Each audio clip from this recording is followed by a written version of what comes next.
Welcome to When Darkness Falls, where the whispers of the past demand to be heard. If you'd like to see more stories told with care, compassion, and respect, please subscribe to When Darkness Falls, because we wouldn't be here without you.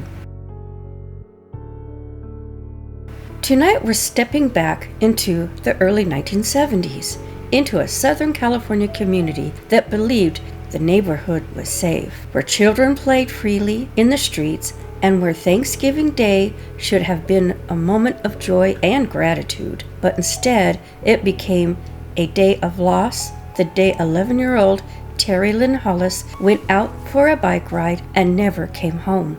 It was November 1972 in Torrance, California. This was the kind of suburb families dreamed about.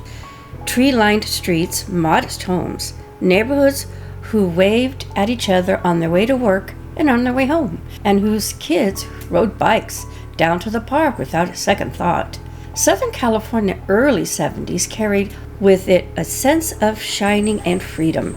For families like the Hollis, Torrance was where they built their lives. The city, tucked near the coast, had schools, playgrounds, and a rhyme of life that felt safe. It was the kind of community where children could run down the block barefoot, and parents would call them home at dinner. The kind of place where you trusted your neighborhood, and where holidays meant gathering close with families. But safety, like trust, is fragile. At the heart of the story was a young girl named Terri Lynn. She was the daughter of Ronald and Shirley Hollis. To them, Terri was not just their child. She was their bright, curious, and beloved daughter. She loved to laugh a lot, and a very sweet girl. A girl who carried with her the kind of energy that filled the room. Terri had blonde hair, sparkling blue eyes, and the smile of a child who hadn't yet learned the darker side of the world. At just 11 years old, she was full of life, with curiosity of someone eager to explore and play. She had an older brother, Randy, who was 16 at the time. Like many siblings, they shared the day of rhymes of home, the teasing, the competition, and the companionship, and quiet moments simply existing together. Now, on the Thanksgiving in 1972, Randy couldn't have known that his little sister's choice to ride her bicycle would become the most defining, painful moment of his life. Thanksgiving was a special day for the Hollis family, as it was for many across the country. The smell of food filled the homes, family gathered around the tables, children ran in and out of the yards in laughter and excitement. But for Terri, staying indoors that afternoon wasn't enough. She loved going outside. She was very active and she was restless, and like many children her age, she wanted to be outside. Around 3:30 p.m., Terri Lynn asked to go out and ride her bike. It wasn't unusual. Kids in Torrance often spent their afternoons riding in nearby parks, meeting friends, or simply exploring. Her bike was her freedom, her independence. Her parents trusted that she'd be safe. After all, this was their neighborhood, their home. And so she pedaled away. For Randy, her brother, that moment is burned into his memory. A normal afternoon, a sister riding off down the street. He didn't think much of it at the time. Why would he? But as daylight slipped into dusk, concern grew. By evening, the Hollis family began to worry. Dinner time came and went, and Terri Lynn had not yet returned. They searched the neighborhood, calling her name, asking neighbors if they'd seen her. As the minutes turned into hours, fear replaced hope. And 8:55 p.m., her parents had called the police. Within minutes, officers had arrived. A search began. Through parks, down streets, across neighborhoods, flashlights cut through the night as officers and neighbors scoured Torrance. But there was no trace of Terri Lynn. The Hollis family clung to hope that she would be found safe, that maybe she'd gotten lost, or perhaps had gone to a friend's house without telling anyone. But the truth was far, far darker. By morning, the hope would be shattered forever. The night stretched into the early hours of November 24th, 1972. Terri Lynn was still missing. Her parents had spent the night in agony, waiting for news. Neighbors who had joined the search had gone home, exhausted and fearful. Officers continued canvassing, widening the search radius, looking for any signs of a little girl with blonde hair and blue eyes. But it wasn't Torrance police who would first find her. It was about 10:15 the next morning. Two fishermen working in Coast Ventura County, over about 60 miles away from her home, spotted something along the shoreline near Point Mugu, a body of a child. She lay on the rocks at the bottom of the cliff, just beneath the Pacific Coast Highway. She was dressed only in a white t-shirt. Police confirmed what the Hollis family had feared the most. Their child, it was Terri Lynn. Terri Lynn had been sexually assaulted. She had been strangled. Her life ended with cruelty and violence.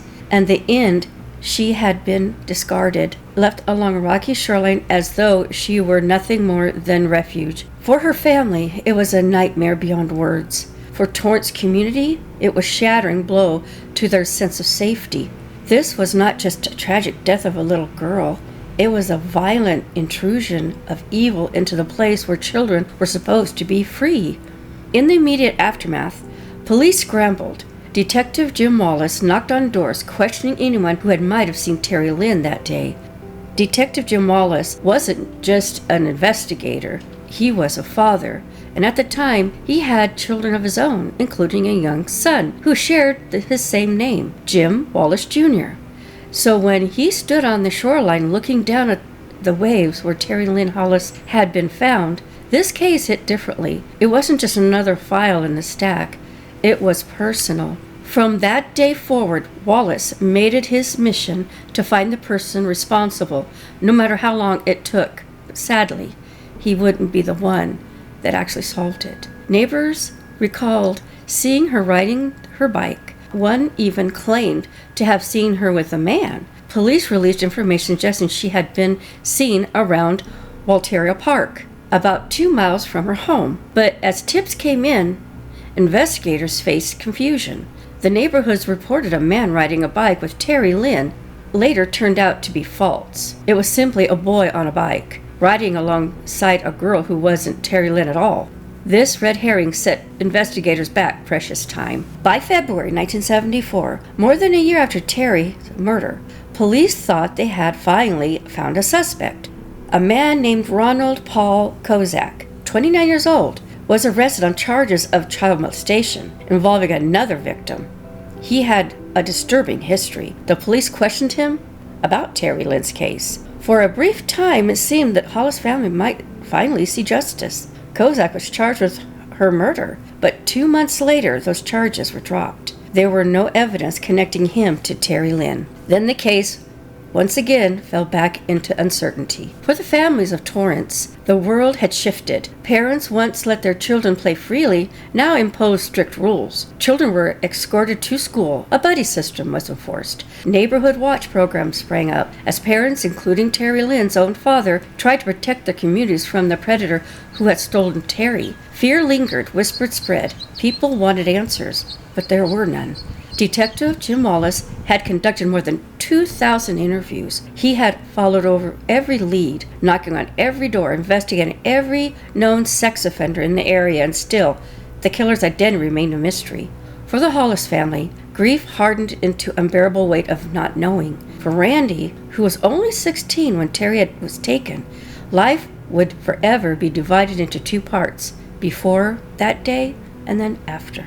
The mid-70s arrived, and with it a realization that the case of Terri Lynn Hollis had grown quiet. The shock of her murder had faded the headlines, but for her family and for her brother Randy, the pain never left. Every Thanksgiving was a reminder.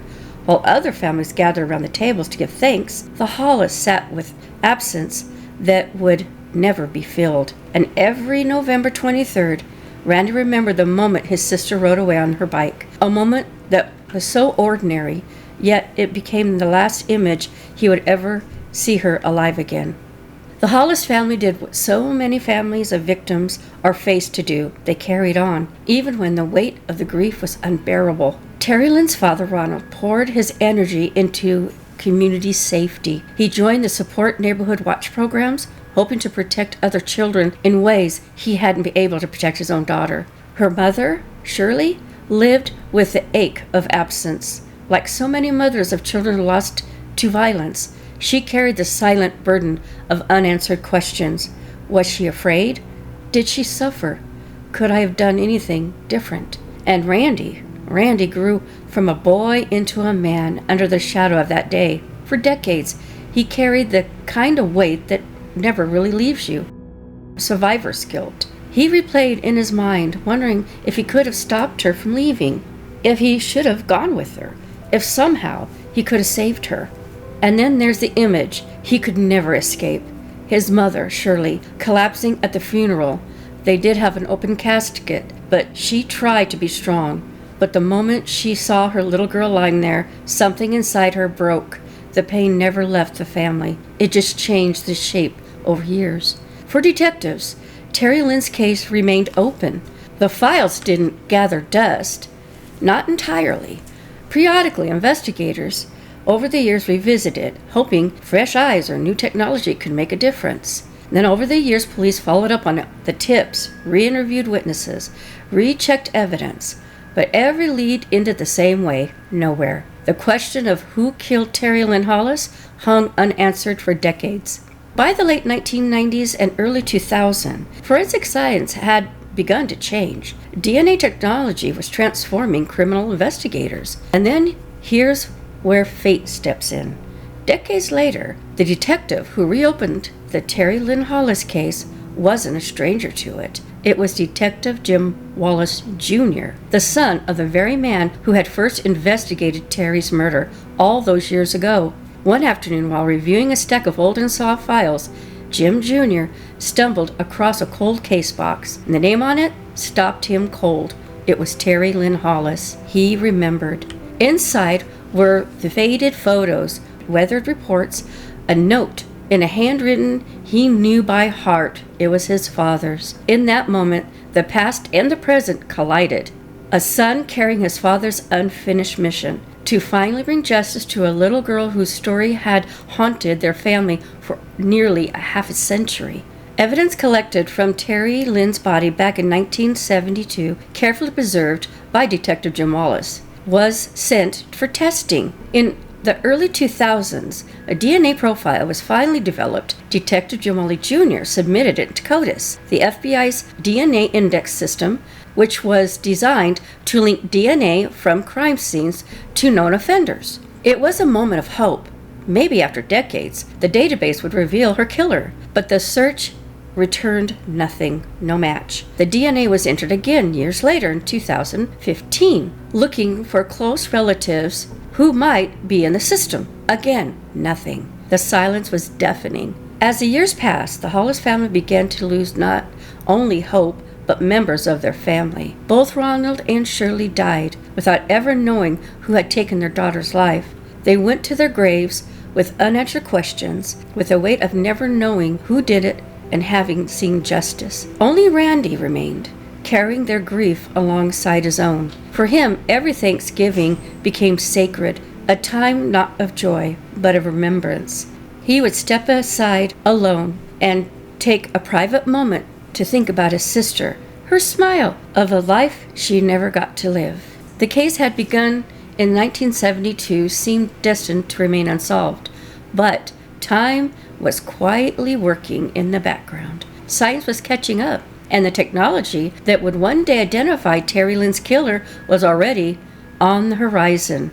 In 2018, the case of Terri Lynn Hollis was nearly half a century old. For decades, DNA had sat preserved in evidence, tested, retested, but never matched. But in April of 2018, something had happened in California that changed everything. The arrest of Joseph James D'Angelo, the so-called Golden Gate Killer, made international headlines. Investigators had used the brand new method, genetic genealogy, to identify him. For the first time, detectives weren't limited to government databases like CODIS. Instead, they could use publicly available genealogy sites, the kind everyday people use to trace their family trees, and cross-reference unknown data and unknown DNA against relatives who had uploaded their genetic information. This was revolutionary, and for Terri Lynn's case, it would become a game changer. The Torrance Police Department and Detective Jim Wallace Jr. turned to Parabon Nanolabs, a Virginia-based company specializing in new technology. Using Terri Lynn's preserved DNA evidence, Parabon uploaded a profile into public database, including GEDmatch. The search didn't produce a direct match, but it did produce something almost as powerful, a connection to a relative of an unknown suspect. From there, traditional detectives' work began again. Detective Jim Wallace Jr. worked backwards, tracing family trees, piecing together connections, narrowing down the list. And finally, one name surfaced. The man identified was Jake Edward Brown.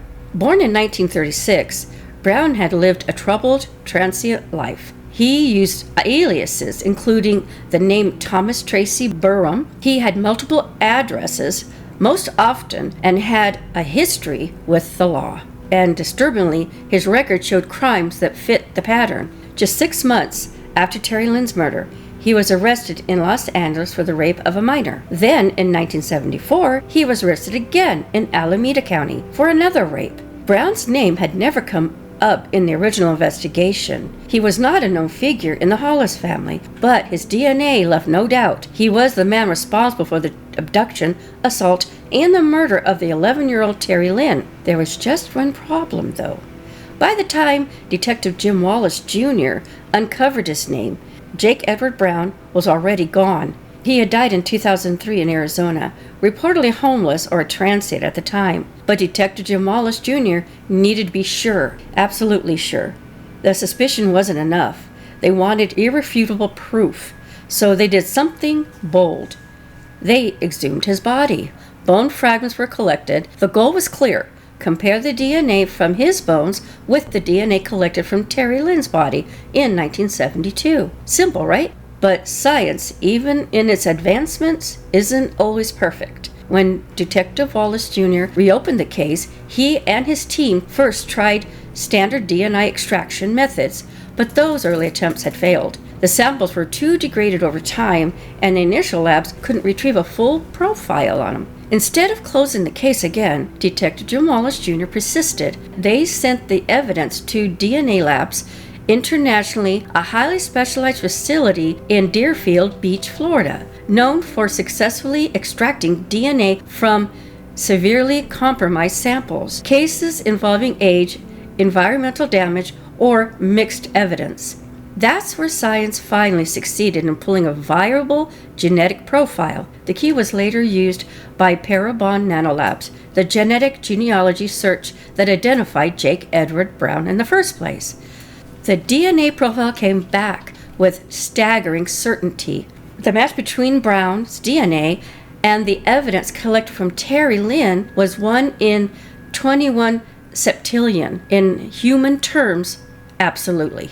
On September 11, 2019, the Torrance Police Department held a press conference. Chief Eve Berg stood before the cameras and reporters and spoke the words that Hollis family had waited 47 years to hear. The genetic genealogy has identified Jake Edward Brown as the man responsible for the disappearance of the death of Terri Lynn Hollis. This crime is what nightmares are made of, and no family should ever have to go through such tragedy. Behind her, detectives displayed Brown's mugshot, a man long dead, finally named for the evil he had committed. For the Hollis family, it was a moment of bittersweet relief. They finally had answers. But justice had died with Jake Edward Brown. When the Torrance Police Department announced that in September 2019, they had solved the murder of Terri Lynn, her brother Randy sat along reporters listening. He was just 16 when his sister vanished in 1972. For nearly 5 decades, he had carried the weight of that day, the memory of watching Terri pedal away on her bike, the moment that would change and divide his life into before and after. Now, at long last, he had the answer. But answers don't erase the pain. At the press conference, Randy spoke, "When you think about it, 47 years. It's amazing that we've come to this day. I only wish that my parents were still alive to see this." His voice broke. His parents, Ronald and Shirley, had gone to their graves without knowing who killed their precious daughter. For Randy, that was one of the cruelest parts of all of this, that the closure he had longed for came too late for them. Randy admitted something deeply human, something many survivors of family tragedies feel but rarely say out loud: guilt. For decades, he carried questions in his mind. What if I'd gone with her? What if I had told her to stay home? What if I stopped her? Could I have saved her? It was a cruel weight to place on yourself, especially when you were just a teenager.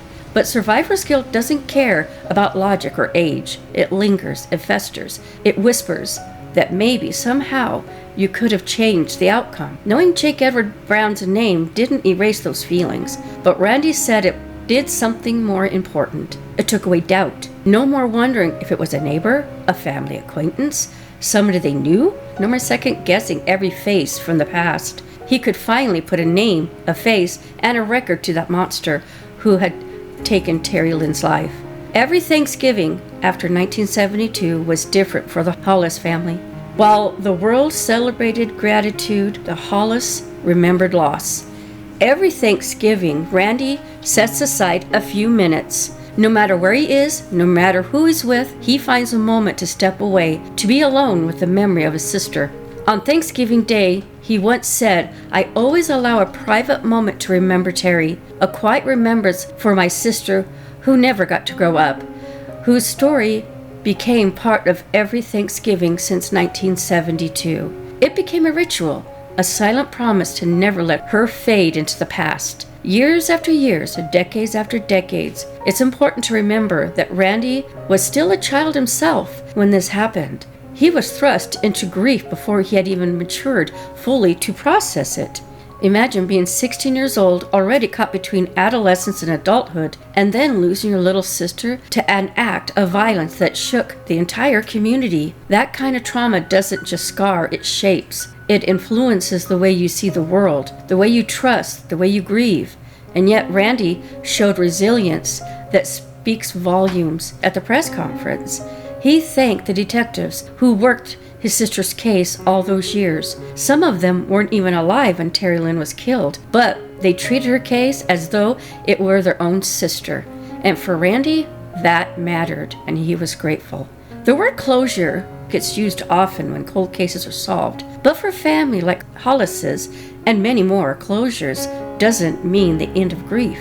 Brown was named the killer, but he was already dead. He never faced the jury. He never sat in the courtroom to hear the charges against him. He never had to answer for what he did. But for Randy, the reality was hard. Yes, he finally knew who had taken his sister, but justice? Justice died with Brown in 2003, and yet resolution is still powerful. Randy no longer has to worry or wonder. The question mark had been replaced with an answer. The faceless evil had a name. And even if Brown escaped earthly accountability, Terri Lynn's story had been given the dignity of truth. For Randy and Tammy, a close friend, relative, or a longtime friend who had grown up with the Hollis' family, who also spoke publicly about the case, the identification of Brown meant that after nearly 50 years, Terri Lynn was no longer just a cold case. She was remembered, she was honored, and her family finally had something solid to hold on to, the truth. Terri Lynn Hollis' murder wasn't just a tragedy of one family, it was a turning point for Torrance, California. Fast forward nearly 5 decades, and Terri Lynn's case found itself at the center of a forensic revolution, genetic genealogy. This technique has already captured national attention in 2018 with the arrest of the Golden State Killer. That case proved that even decades of old crimes could be solved if investigators were willing to think differently. Terri Lynn's case became another proof point, a demonstration of how science could finally give voices back to the voiceless. By entering crime scene DNA into the public genealogy database, investigators were able to track down the relative of an unknown killer. From there, traditional detective work pieced together a tree of narrowing it to one man, Brown. Without this new technology, Terri Lynn's murder likely would have remained unsolved forever. But Terri Lynn's story isn't just about science, it's about humanity. It reminds us that behind every case is a family, a community, friends, and lives forever changed. it reminds us that presence matters. Detectives who work even alive when Terri Lynn was murdered took up her case and refused to let it go cold in spirit. It reminds us of the resilience of families like Hollis's who cared on despite of the weight of unimaginable pain and loss. Perhaps most importantly, Terri Lynn's case has become a symbol of hope. The darkness may have claimed her life, but it did not erase her name. This crime was what nightmares are made of. And here, when darkness falls, we stand with the victims and their family and friends. Terri Lynn was more than what happened to her. She was a daughter, a sister, a friend, and a beloved child whose memory will still live on.